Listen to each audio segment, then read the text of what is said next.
Hey guys, so in this video I'm going to show you how to get icons into your Google Slides. So one of the things that we like to do a lot is put in icons into our Google Slides to illustrate a concept and highlight information and show diagrams and that sort of thing.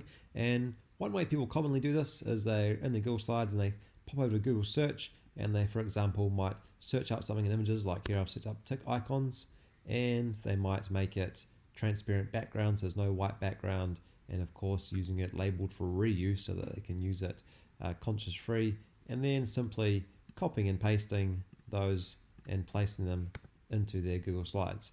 That's one way to do it, but a quick and easy way to do it is to use an add-on, an icon add-on within your Google Slides. So we're going to look at how to do that today. So up in your add-ons, just click on that and go get add-ons.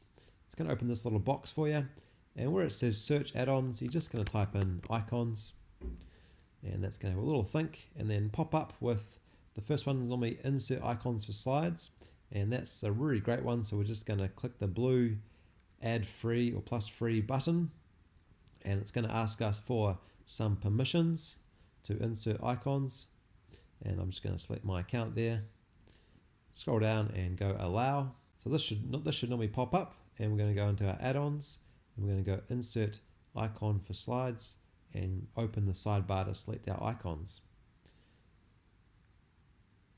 Takes a little second to load, and then the insert icons comes up on the right there, and we've got some cool functionalities here. So first thing is we can select icons by color. So I'm going to do a green tick, so I want it to be green. I'm going to go into here and type in tick, and it's going to give me a tick. I'm going to select that. It's going to say a little think, and then it's going to insert it into my slide, and I'm going to resize it and move it around. And you note that the background is nice and transparent, and it's easily scalable, and it's nice and high res. So now I want to do a cross, so I'm going to move to red and type in cross and get that, and it's going to have a little think about it, and then it's going to paste on into my slide like that. And there's lots of other icons in there, so scrolling down there's a few hundred or thousand icons that you can look at and use that to illustrate concepts and make your Google Slides a lot more engaging and interesting to use.